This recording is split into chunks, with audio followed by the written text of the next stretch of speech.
Due to diversity in each background, with each student being different, we have to cater to each student individually with hearing impairments and visual aids. Because visual aids differ for each background and everything, we need to do different ones for each student so they can understand the best way possible. Some pros in this include that because it's still broadly treated, we can use multiple visual aids for multiple hearing impaired students, and there have also been many vast advancements in hearing aids to help those who can't hear be able to hear. Another issue that we need to make sure of is that we need to know what's best for the students, and that will take some time. We also need to make sure they feel like an equal, that they're no less of any other student because they have hearing issues. And we need to make sure they feel welcome in the speaking community and the deaf community.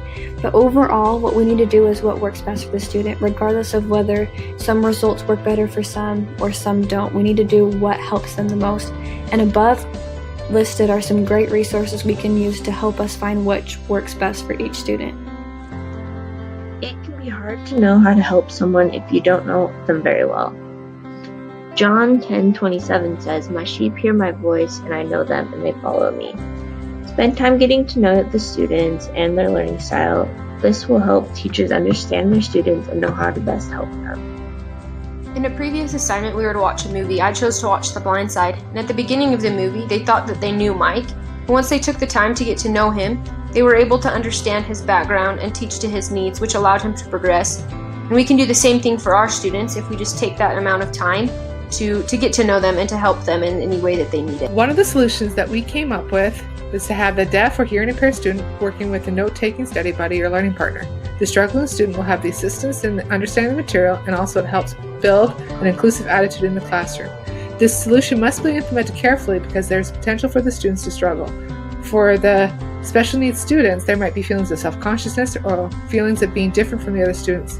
If the same student is always paired with a deaf or hearing impaired classmate, there is a risk of burnout, compassion fatigue, or even resentment. To prevent student and teacher burnout, the teacher can also rotate the students around so that all students have a chance to be partners with a special needs student. This spreads the workload so that it is shared with all the students, instead of the same student dealing with the challenges that can come with working with special needs. This solution also gives all students the opportunity to develop the spirit of inclusion. There are a few things that can be done to implement the learning partner system without resulting in the before-mentioned negative impacts. To prevent special needs students from feeling like they are different from the class, the teacher can assign all students to a partner. If it is a practice that occurs for all students, then the special needs student will less likely feel like their circumstances stand out. If an ASL interpreter is needed to assist a deaf student, remember to organize the classroom so the interpreter is in the line of sight of the student at all times. Remember, a deaf student cannot take notes while watching the interpreter, so a note taker may be needed. Always talk to the student, not the interpreter, and it is helpful to give the interpreter a lesson material beforehand.